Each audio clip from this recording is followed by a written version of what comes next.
Welcome to Enabled Energies. Today, we are going to be talking about our take on where to start with personal, internal energy work. But first, Cameo, could you remind me, why are we calling this show Enabled Energies? I believe it was a beach trip that we were on, and we were going to go out and light a fire on the beach and do some just meditating, and we were talking about the snackies that we wanted to bring down to the beach. Oh, that's right, the snackies. Yeah, and we were like, what, just bring it out. Like, we had an entire pie, and we were like, just bring the whole pie. That's right. We're like, you called me an enabler. You were like, you're enabling me right now. And I was like, sometimes you need to be enabled. That's right. And we had that like lightning strike moment of like, that's it. That's what we're going to call the podcast that we've been talking about forever. And I went and wrote that down because I was worried we were going to forget it. And we almost did. I almost did. I don't know if you almost did. But I don't know. That chant is still stuck in my head. Sometimes you need to be enabled. Sometimes you need to be enabled. Just so true. Remember doing that all the way down to the beach. We did do that all the way down. That was a good night. That was a good night. That was a really fun night. night. Good night. Yeah. Speaking of being enabled, I had my kids make their own appetizer and drink pairing, and I brought it so that you could try it because I think you're really going to like it. It is a mixture of orange juice, pineapple juice. It's like 2 parts orange juice to 1 part pineapple juice with a splash of lime, and then hazelnut syrup, and then you put creamer on top. And because you don't do creamer, I did oat milk creamer. Okay, I'm gonna try it. It sounds good. It smells good. Yeah. It is. It's delicious. That's really refreshing. Isn't it? That would be really good with like a shot of rum. I was thinking tequila, but Tequila would also either be way, good, but I would would blend it up a little bit. blend it, put a Yeah. little sugar on the rim, and get yourself a nice little cocktail. It This is. is It was a little delicious. mocktail that we did. Yeah, I love that. That party that you did with the appetizers and drink pairings, that sounded like so much fun. Oh, it was absolutely hilarious, and I think everyone was kind of floored by mine because I did the saltine crackers with butter on it. Don't knock it till you try it. Okay. Honestly, it sounds delicious. Like, let's be real. My mostly white trash self would. I probably did eat that as a snack when I was a kid. I absolutely ate saltines with canned frosting on it as a snack when I was a kid. So I'm Who didn't? positive I put butter on saltines when I was a kid. Saltines went in everything. Saltines went into our meatloaf. Like, that was the cracker that originally went into the meatloaf. That's the best cracker to go into the meatloaf. Whereas now I put kale and stuff in my meatloaf, and I don't put crackers anymore. I know. Weirdo. Sacrilegious, right? Weirdo. My white trash beginnings just are not showing up anymore. I think our friendship is probably over at this point. I'm just kidding. I respect you and I love you. Even I accept that you're allowed to make wrong decisions from time to time. Sometimes your opinions can be wrong, and that's okay. We still love you. You best recommend that somebody listening at home who's not familiar with energy work and hasn't done any energy work, how would you recommend that they start? Well, energy work starts wherever you're most comfortable starting it. Okay. And it's all about being able to connect and be present with yourself when you come down to it. I mean, that's the basis for any of it. The tarot, the oracle cards, the runes, the meditations, all of it is about finding that point of stillness. And you can find that looking at pretty rocks or spending time in nature. I mean, what are some of the ways that you find it? I personally really like to spend time in nature. Yeah. Excuse me. And I even just like sitting in stillness. Oftentimes, like, I have a really long commute to and from work, so it's not uncommon that I'll just kind of do some self-reflection on my drive because, I mean, I have audiobooks to listen to and that sort of thing, but oftentimes I have other thoughts going through my head, so I'll pause my story and I'll just take a few moments to practice a little bit of gratitude and that's a huge one. And do some like affirmations and just, take some time to organize my thoughts around the day and settle my mind. If I'm feeling a little bit of anxiety, you just kind of check in with myself, like, where is this anxiety coming from? I mean, really the basis of this is finding something that elicits emotion on you and then noticing how that affects you and noticing how you can choose how it affects you. And someone can look at a flower one day and be sad about it, and the same flower hasn't changed at all the next day, and be happy about it. Yeah. And that's all because we choose. And our perspective and where we are with our lived experience on that particular day. Yeah. But being aware that you are in control and that you are able to do that. I was actually listening. Sorry, I'm going a little bit off. All good. I was listening to this one guy who was talking about how, like, why do they have to push my buttons? Like, they just come in here and push my buttons. And the woman who was running this circle, this therapeutic circle, was like, why is the button there? You put it there. You put it there. You are giving those actions the power. Yeah. And you are choosing to allow yourself to react in some way. Exactly. That you clearly recognize as, we'll say, negative, because if typically we're not talking about why they got to be pushing my buttons if we're not thrilled to have the button pushed, right? Yeah. So having that power and also that horrible responsibility of realizing that you can choose is probably one of the first hurdles you kind of have to get over in order to do the work that you need to do any of this stuff. Yeah, that's very, very true. And being aware and pulling out the positive instead of the negative. Yes. I mean, kind of changing your perspective to be more, we'll say, glass half full, or, more of an optimistic outlook on life as opposed to a pessimistic or glass half full outlook on life. Yeah, and that's where the gratitude comes in, right? Everything is gratitude, and it is so important to find the gratitude and find the happy and the potential positive silver lining in every situation. And gratitude doesn't mean that you are happy in that moment. No. There's a great quote by Michael J. Fox that I absolutely love. It's, in gratitude, optimism is sustainable. And just sit with that one for a second. In gratitude, optimism is sustainable. There's so much that can just go right off of that.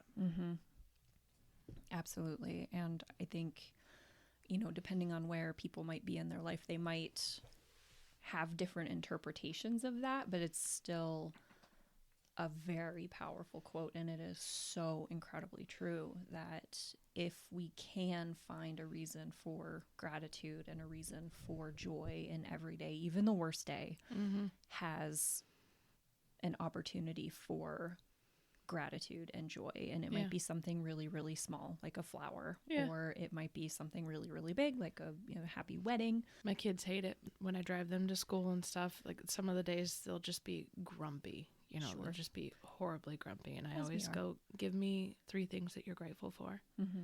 And on the days that they're really grumpy, that I don't want to do this, Mom, and I always tell them that's when you should do it the most. So this is where it's important. And they always get real snarky, I'm grateful for my backpack. I'm grateful for this pencil.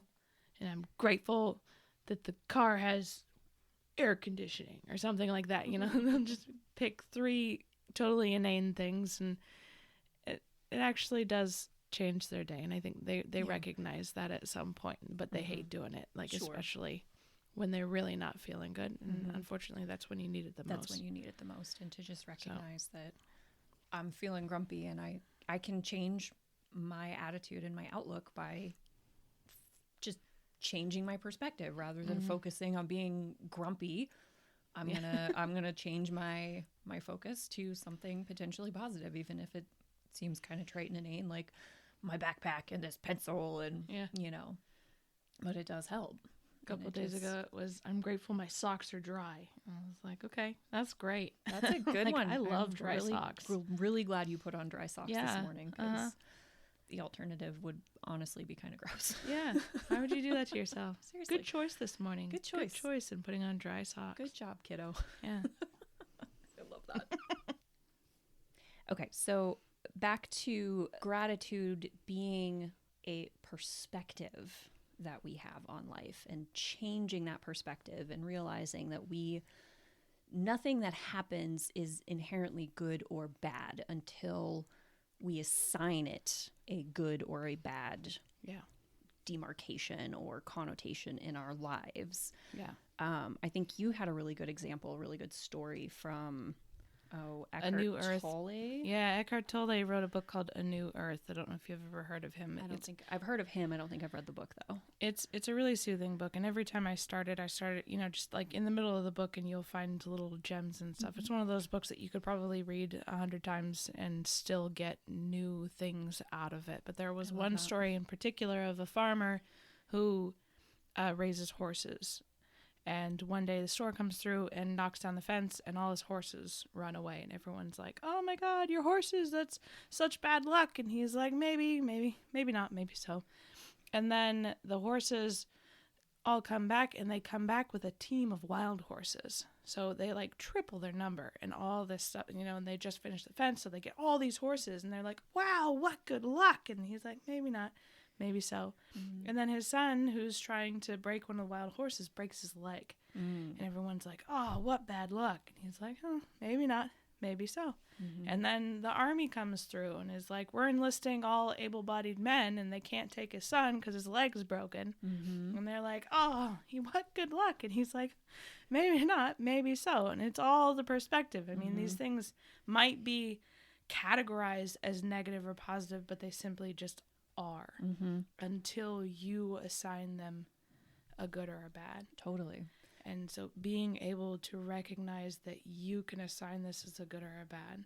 If somebody's going through some of the crappiest time in their life, but that takes them to something really incredibly good. Yeah. Or then was it bad? Right. Or was it simply what needed to happen in order for something great to happen? Exactly. Somebody, who is maybe okay with their job, right? Like they don't love it, they don't hate it, they get fired, right? Like that's terrible.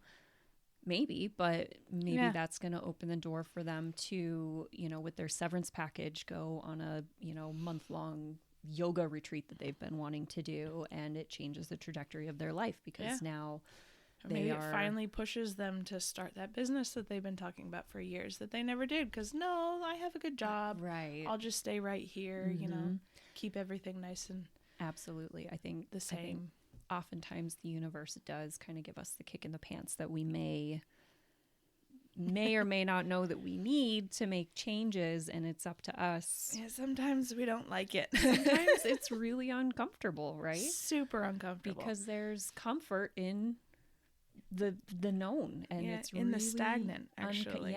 It's really uncomfortable. But what is that quote? It's, if you're not uncomfortable, you're not learning. Yes. I love that. So because I try to do something that makes me uncomfortable every day. Every day. And I maybe don't do as good a job of that as I would like, but yeah, me neither. Yeah. I mean, I feel like being a business owner, like I'm 10 years into that, and I'm still feel like I don't really know what I'm doing on a day-to-day basis. So there's definitely discomfort in that. And you always feel like you could be doing something else. Like you could be doing better. You could be doing something better. You could be doing something different. You could be helping that person differently. You could have handled that situation differently. And it's all a learning experience. Yeah. Right? Like we don't know what we don't know until we know it. And keeping that proclivity, we'll say, for positivity and gratitude and everything as an opportunity to learn and get better, even the really crummy situations. And if people are angry with you, really crummy, yeah. Right? Like it's all an opportunity to learn and discover something new about yourself. Yeah. And that's really the basis of it. But I think a more important point is to have fun with it. Yes. To find something that sparks a little bit of joy in you. To do the shadow work. I don't know if everybody's heard of shadow work. Maybe talk a little bit about what is shadow work. Well, shadow work is just basically, it's therapy. And if you see a therapist, you're doing shadow work. If you journal dark thoughts that you've been having, or just really sit with a negative emotion that you've been having, you're doing shadow work. You're pulling out the parts of yourself that you don't like and really looking at them and deciding if they are truly necessary or if there's something that you can let go. Okay. And being able to, it's trauma work. It's all of that sort of stuff. And it's not something that's super easy. Right. It's really hard, in fact, I think, which Yeah. is why many people don't even know that it exists. Yeah. And many people choose not to do it because, to do again, it at all. it's hard. But it's extremely important. Yeah, absolutely. So shadow work is super important. And finding a fun way to do your shadow work, or even to start it, tarot deck or the oracle card deck or the rock that you really like, and then looking into the meaning of that and really sitting and noticing how that affects you and where it sits and what it releases is a great start to energy work. And finding a way for you and yourself to grow and evolve and take the path that you need. And that can be all sorts of things. Mm-hmm. And it's kind of fun to think about if you like that sort of stuff. And you can also go into the way of dance or singing. Ecstatic dance. Art is a great way to express energy yourself. Work. Yeah. And somebody who can put down or make or build something with their hands and express themselves that way is energy. Yeah, absolutely. And that's, I mean, in art, especially in song and dance, that's a piece of your soul. Yeah, that's going onto that canvas or paper, or, you know, being recorded if you're a vocal artist. Like, yeah. I mean, why do you think most artists hate their fucking art? Because they look at it and go, holy shit, that's me up there. I'm messed up.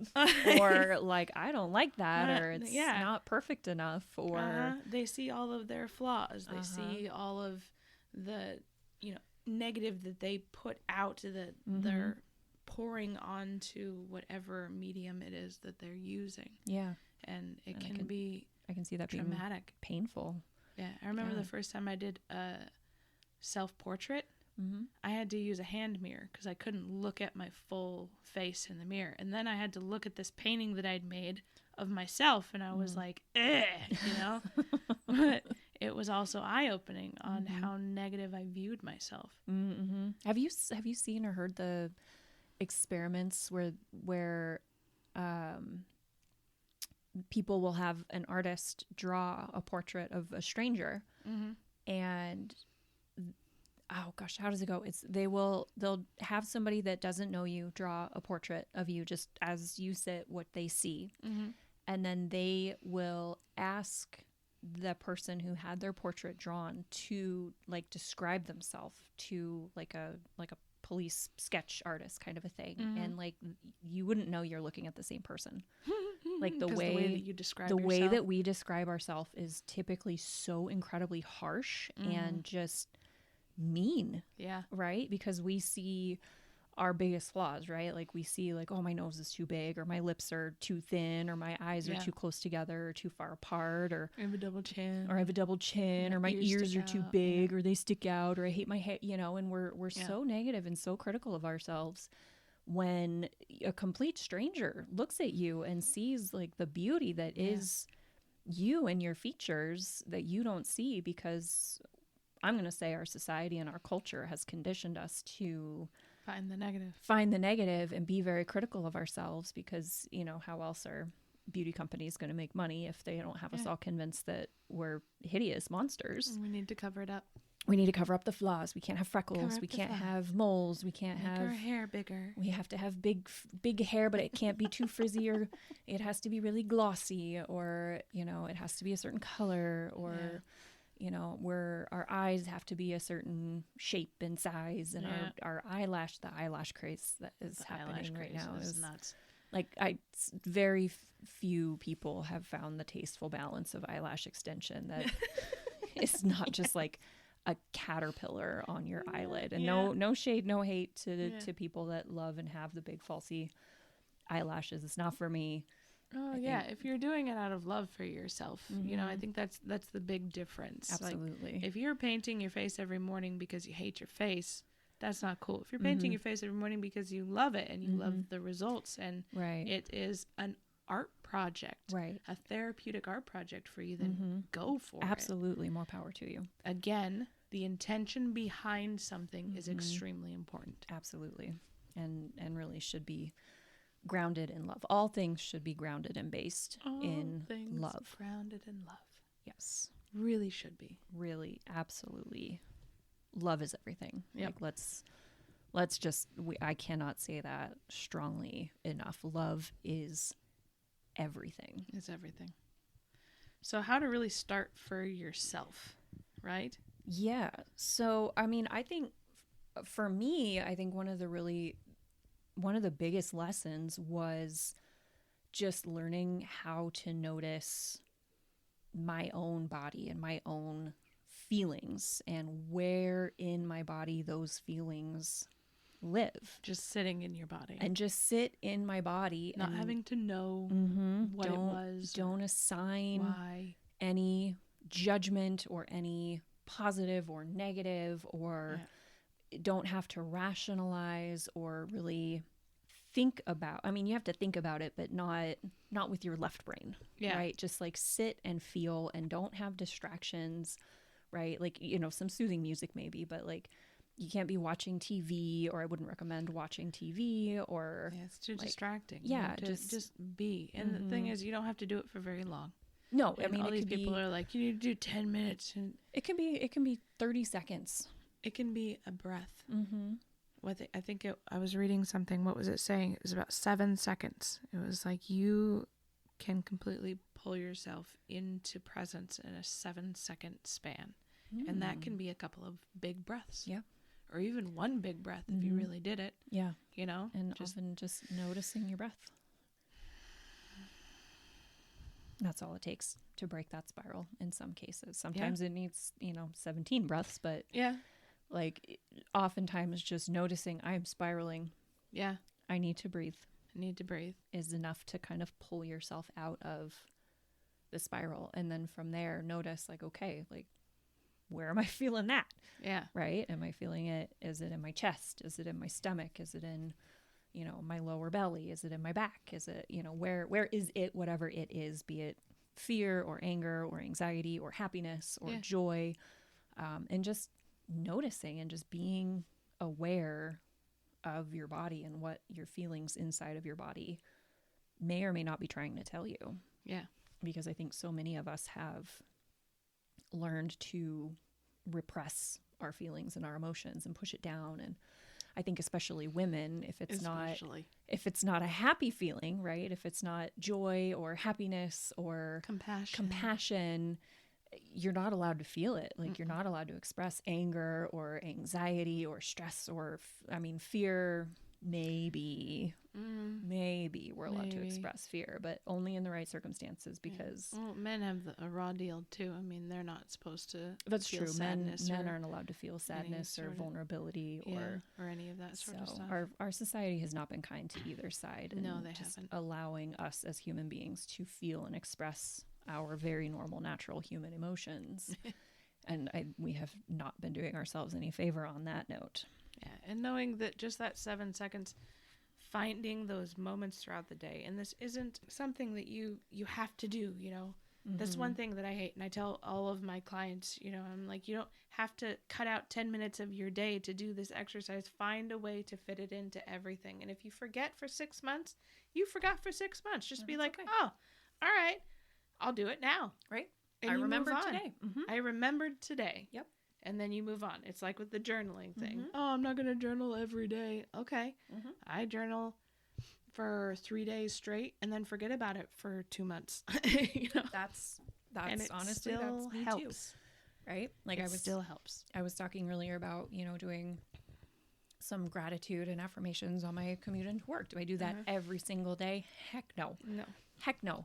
Fourth Wing. Like, let's be real. We got to get through the Fourth Wing trilogy that's out.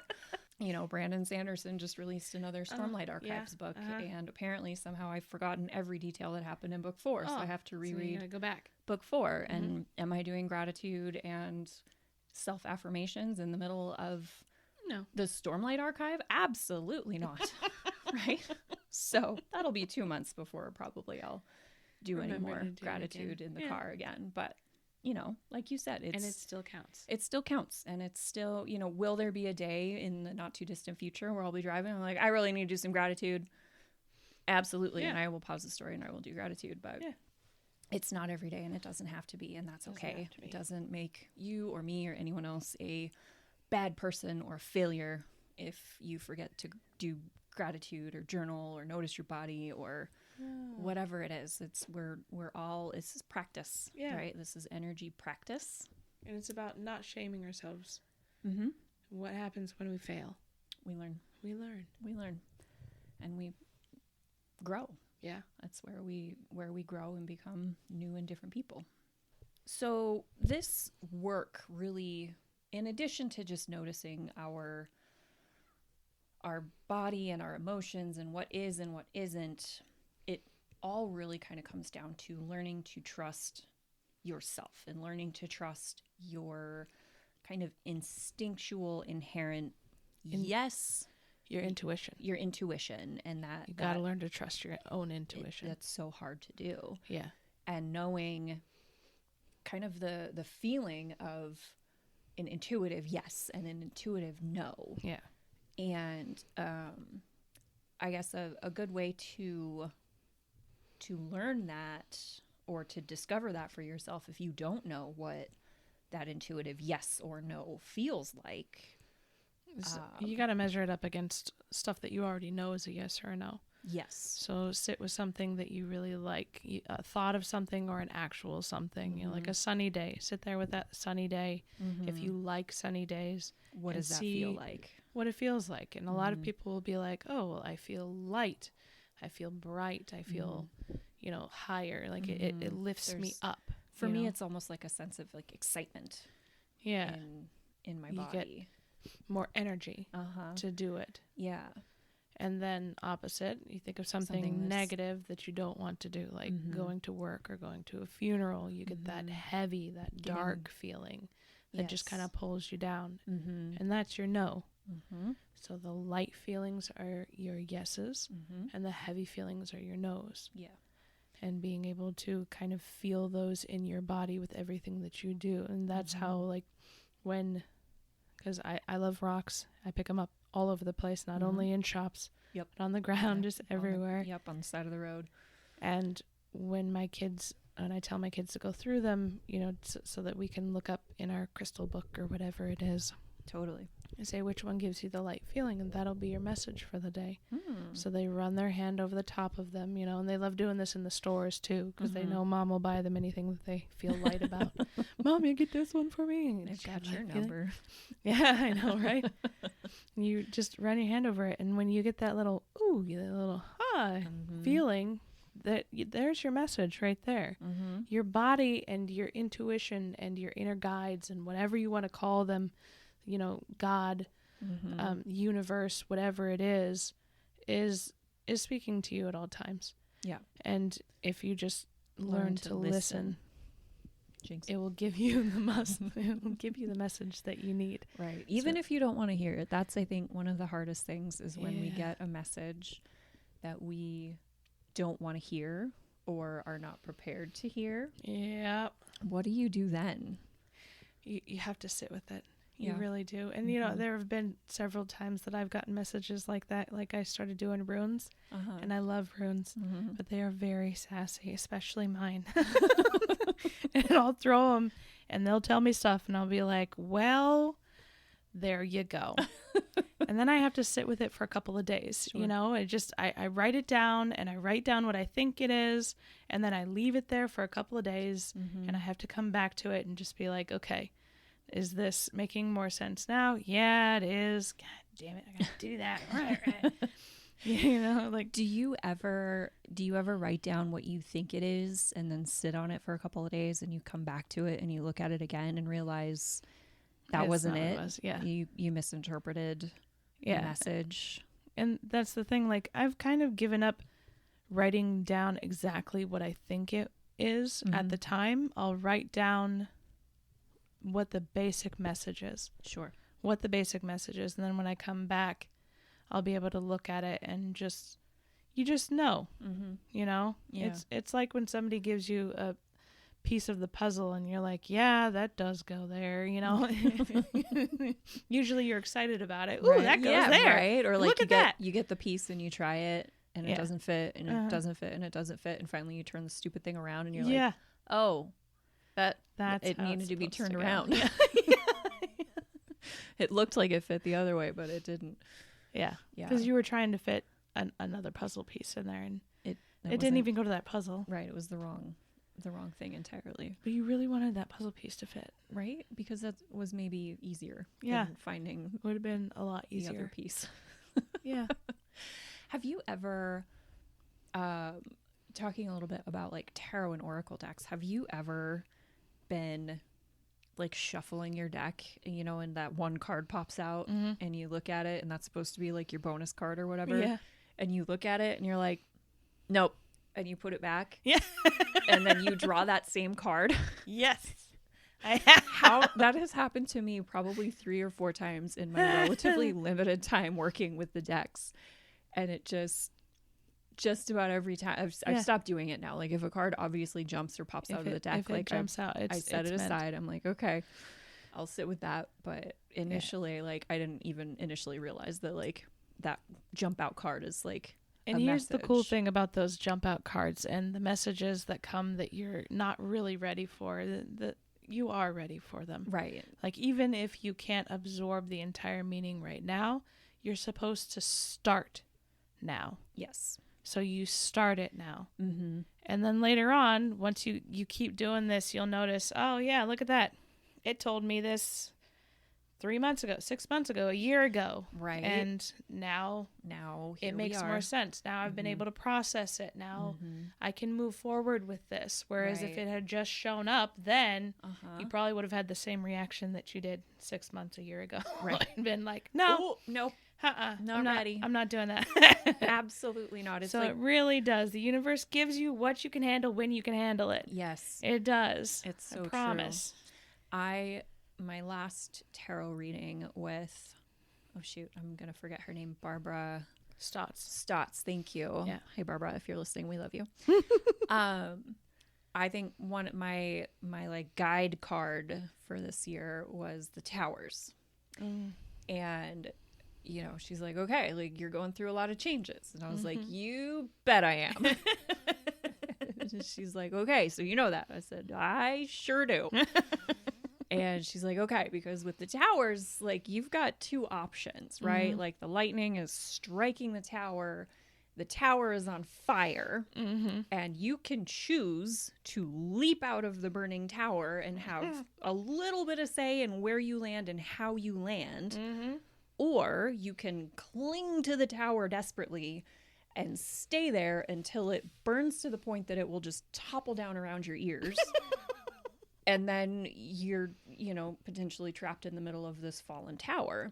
And so choose to leave, choose to stay. The choice is yours. But if you know that the tower is on fire and the universe is pushing you one way or another out of that tower, just jump. Just jump. Like trust that the universe and that your guides, your guardians, your intuition have your back, and just you're gonna land at something soft. Exactly. Just jump. Like jump in the direction of the yes. Jump in the direction of the positive if you can find it. If you can't, just jump and trust that really the universe will protect you. It really does all come back to trust. Yes. And that's a hard one for us, especially for people with trauma, which is most of us. Most of us have some form of trauma. Yes. Some, I think, I don't know that we need to like talk about trauma in terms of more trauma, less trauma, greater trauma, lesser trauma. Like trauma is trauma, right? Trauma is trauma, just like energy is energy. Some of us may have more trauma than others, but trauma is trauma. And trauma is self-assigned. Remember, nothing is inherently bad or good until we assign it. That's very true. So it really, like that whole adage of the 3 brothers who went through the same fire and all described it differently, even though they went through the same thing, you know? Right.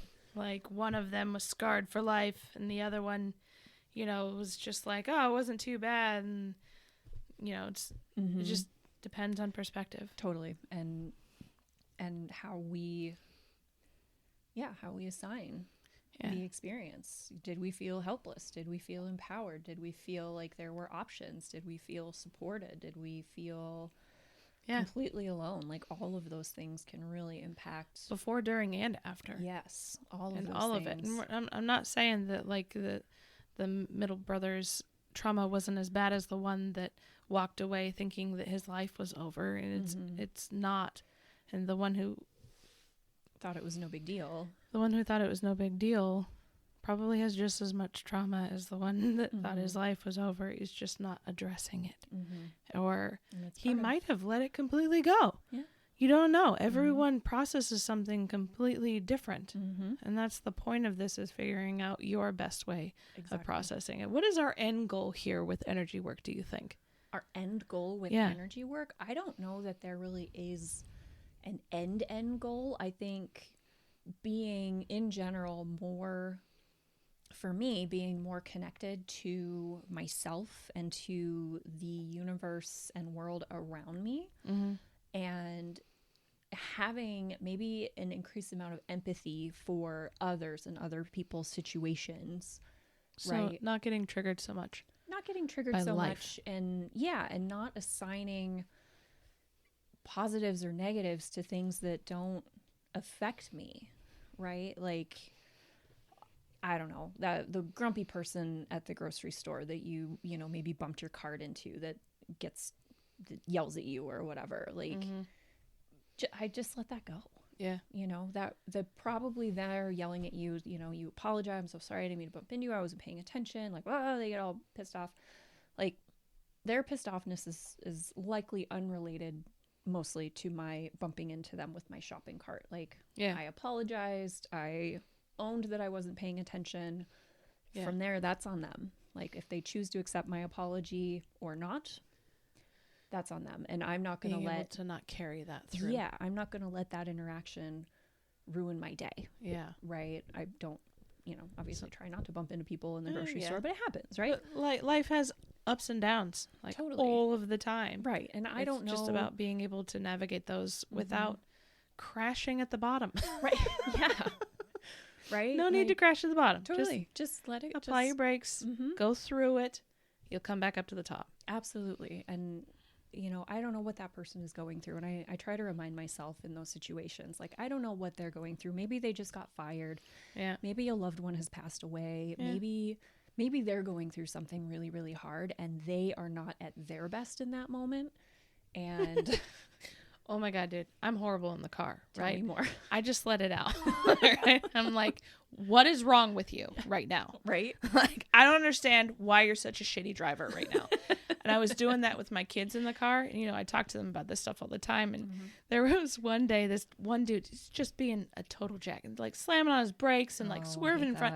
I was like, what is your problem? Like, why are you being such an asshole? You just need to get out of my way right now. Sure. And both my children were like, Mom, he might have been having like a really bad day. Like, what if he got fired, or what if someone just died and he's just, you know, emoting, and you just have to let him emote, Mom, just let it go. And of course, me in my small brain moment at the time, because that's what happens. You know, everything gets small. I'm just like, well, I'm emoting too. I'm going to emote however I want to. And then I had to apologize to my children for being an asshole to the other driver. So isn't that a little bit of a kick in the pants when you're like, your lessons that you have been desperately trying to teach your children, like, come back in maybe a moment that you aren't super proud of? Yeah. Slam you in the face. Right. And they're just like, but Mom, that thing you told us. Oh my God. Did I ever tell you about the first time I realized that I road raged? Because I didn't realize it for years. Really? And then I had a tiny baby in the back. She was like a year and a half, and a 3-year-old in my car. And I was driving them to a babysitter. And I pull up behind a school bus, and they have their, you know, stop sign out. And I just pull up and I stop, and my 3-year-old from the back goes, "Okay, now Mom, don't yell at them. They have to stop to let the kids out.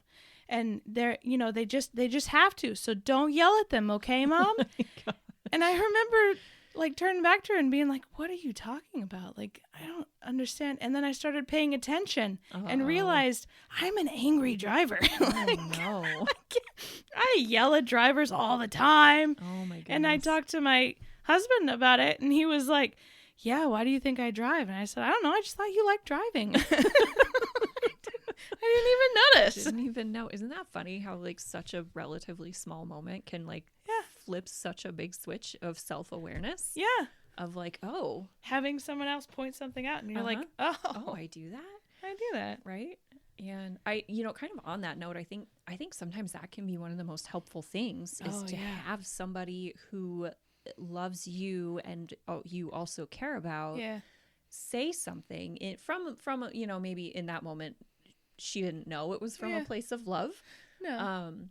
But children always do that. They always, everything comes from a place of love. Yeah. And to have somebody just like point that out, hey, do you know how angry you get when you drive? Like, holy moly. And you're like, what are you talking about? Or like, I had a manager when I was working a job in college, an undergrad, and they had a former employee like point out to them that they had reprimanded the employee really harshly in front of many other employees.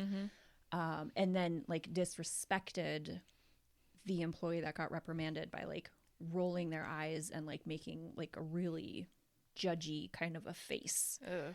Yeah. And this employee had this self-presence or self-awareness to pull the manager aside afterwards and say like, please, for your sake and mine, do not ever do that ever again. And they were like, what are you talking about? And she told him what he had done and like just pointed it out. Like, this was really disrespectful of me to our entire team. Don't do that. Yeah. And like, that was a pivotal moment for him of having her have the courage to pull him aside and say, hey, that wasn't cool. Do you know that happened? And he had no clue that had happened. Yeah. So just that love of, I guess, like being able to be an allowance of somebody in a moment when they're at their most stressed and then bring them into that awareness. Yes. Thank you. Being an awareness of somebody and the fact that it's not yours. But when we are in a moment of stress, it is hardest for us to be present. Yes. Unfortunately, those are the moments that we need to be present. And I think those are the moments when we'll say like our original, I call it programming, our original programming kind of takes over. Yeah. And I think those are the hardest things to change. Yeah. It's our compensatory self. Yes. Especially in certain situations. Like when we come into a family situation and you're like, and you come out of it and you're like, why did I act like that? Like, that's not how I want to show up. Growing and I don't do that anymore, but it's your compensatory self. It's what you do to survive that particular situation. And a lot of it, I think, is conditioned. Yeah. Right. Especially when we're interacting with family members that make us crazy, or that's the biggest example I can think of that people would be And that I think is the beauty of energy work is you're breaking conditioning. Yes. And you can, and it's okay to have that compensatory behavior in the moment and then leave the situation and think to yourself, what the heck was that? This is not how I want to show up in my life anymore. Yeah. And then I think that's where the shadow work starts of kind of breaking down the interaction. Like, why did I react or behave the way that I did? Yeah. And then from there, kind of, play it back in your mind. Like, who said what that triggered, right? And then from there, once you kind of have that outline for yourself, like, okay, next time when so-and-so says or does such and such, how do I want to respond differently? What do I want my reaction to be? Do I want to just be quiet? Yeah. Do I want to redirect? Do I want to just leave? What's your best case scenario? And then be okay if you fall back into your compensatory Totally. self. And it's a try and try again situation. Yep. And if it is a situation that is, we'll say, truly toxic, it's also okay to just walk away. Yeah. And remove yourself from those situations, as hard and painful as that can be. I'll tell you what, the hardest part is becoming aware of it. Once you become aware of it, the rest isn't easy, but it isn't easy. It's simpler. But it's simpler. Yeah, it comes. Exactly. Whereas before you were just stuck. And you're just reacting. Yeah. Right? It's like a wild animal cornered, right? Like a wild animal that gets cornered is going to attack Yeah. in some way, shape, or form. And that is a conditioned, ingrained response that is not going to change because the wild animal, that's all they know. Yep. We are not wild animals. We can pull it into the present. We can pull it into the rest and digest, out of the fight and flight. It is possible. Yes. I promise. It's not easy, but it's possible. Yes. It's hard work. Like this is years and years. Like I think we're both still very much a work in progress. I mean, obviously I just road rage in front of my children and now they're 15 and 11. It's been a while. I'm better. Sure. But no, I'm not perfect. No, nobody's perfect. But like, yeah, I mean, you've recognized that there's a pattern. And so, you know, I would imagine maybe you kind of pick your moments. And of course, you know, we all have days where it was a bad day. So, you know, we're more impatient or more in that compensatory pattern. And finding that grace for yourself is super important. Yes. Forgive yourself. Yeah. Right. Like just, it happened.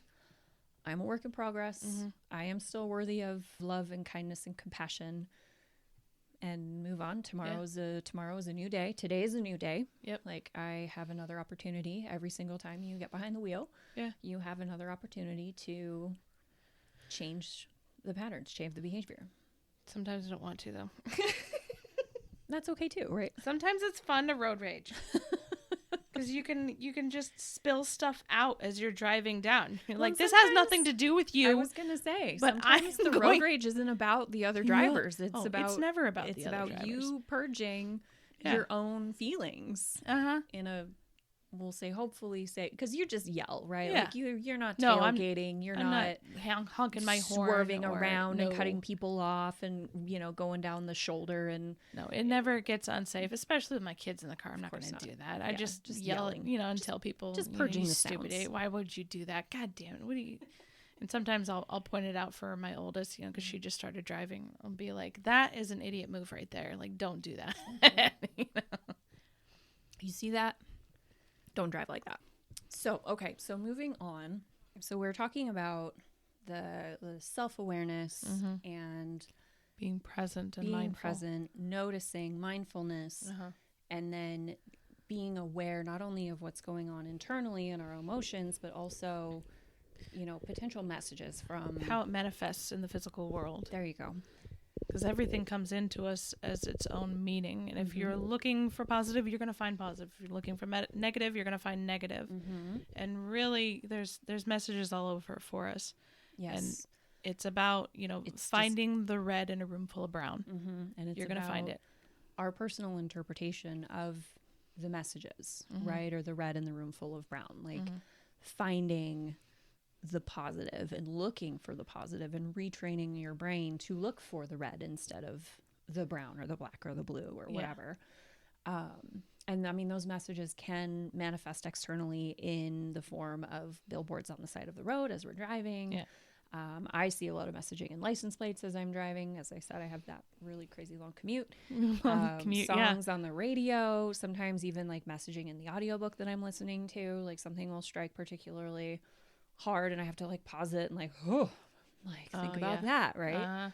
The songs that come on the radio and you're like, oh my God, this is my life right now. Right. And start like, singing oh my along God, to it. they hear me sing it, Tay-Tay. Like, didn't you have a license plate that really got you one day? Yeah, I was coming home. I had a really tough day at work and I don't remember the details on why or what was tough about it, but I just remember leaving and I was just really agitated and angry and just really worked up. Well, we remember feelings more than we remember details. Right, exactly. Like what caused the feeling? I don't even remember. Yeah. But I was driving home. I had just gotten on the freeway and I'm just so upset. And I looked over at a license plate and it just said, meh.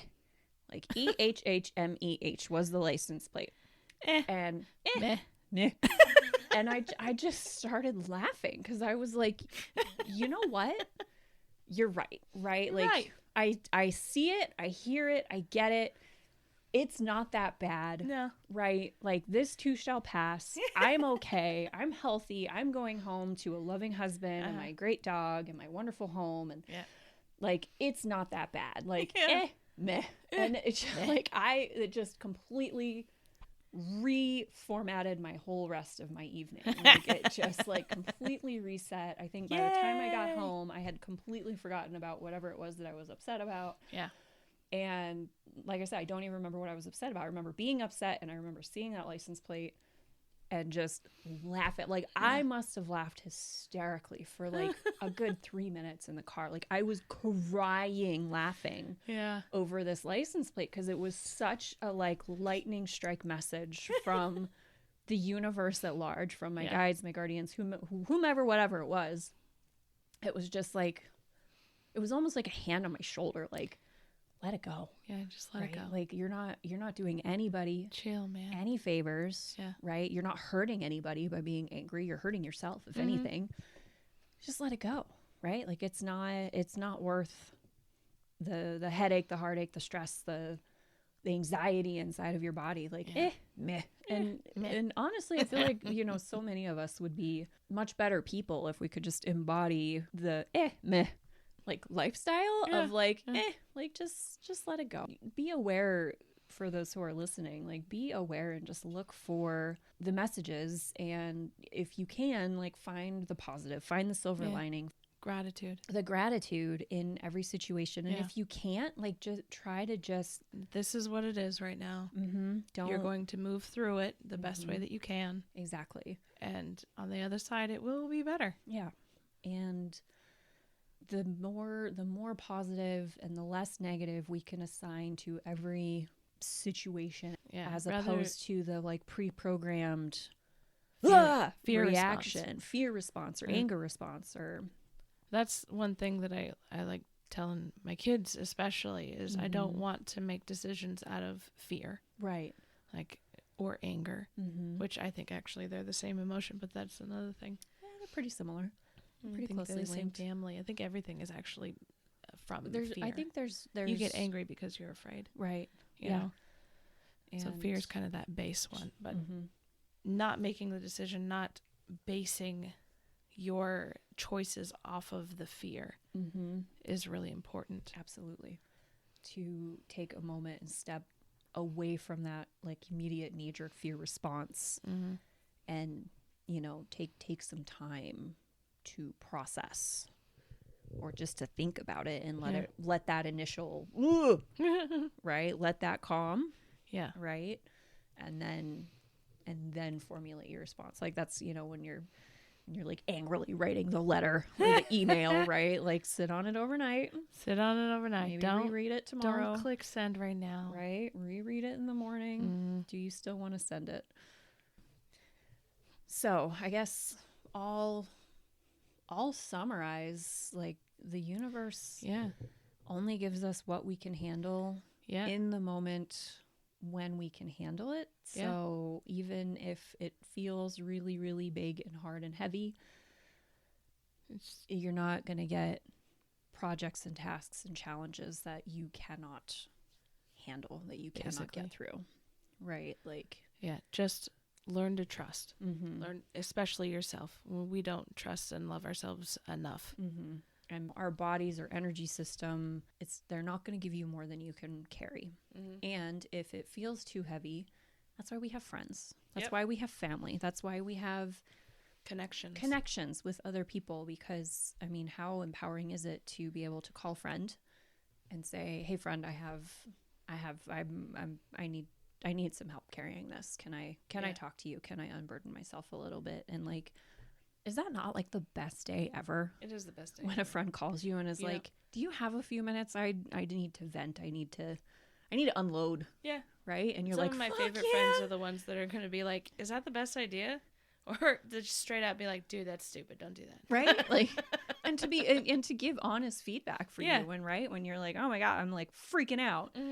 And they're like, "It's not that big of a deal." It's not that big a deal, right? Like, what are you freaking out for? That's like two things. And you're like, "I don't know, it feels really big right now." Check yourself. Right? And you're like, "Okay, yeah, you're right." Like, when I lay it all out like that is not that big a deal. I don't know why it felt so heavy, but there was a great book in that New Earth by Eckhart Tolle, where this woman comes into Eckhart's house and she's laying out this case, you know, because she'd been fired and she had this case and she's laying it all out, and this is what they did, and this is what they're saying I did, and look at this, it's so important. She's laying it, she's getting so agitated and stuff, and at one point she looks up at him because he's sitting there in complete allowance, He's just like, all right, just holding space. Okay, just holding space. And she looks up at him and goes, none of this matters, does it? And he's like, maybe and not. she just gathered up her papers and went home. And he said the next day she called him up and we're like, what did you do to me? Like, I have been stressing and pulling my hair out for like 3 months now, and none of it matters. Like, I feel fine now. Like, what happened? He's like, did you do your woo-woo stuff on me? He's like, no. I just listened. I just had space for you, and you came to your own conclusion. Right? That really, this doesn't matter. Yep. I have this cube on display in my bedroom, and every couple weeks I'll see it and remember, and I'll kind of throw it. It's a big dice. And I'll throw it, and whatever side comes up, that's the side that gets displayed. I'm like, okay, clearly that's my message from the universe for the day.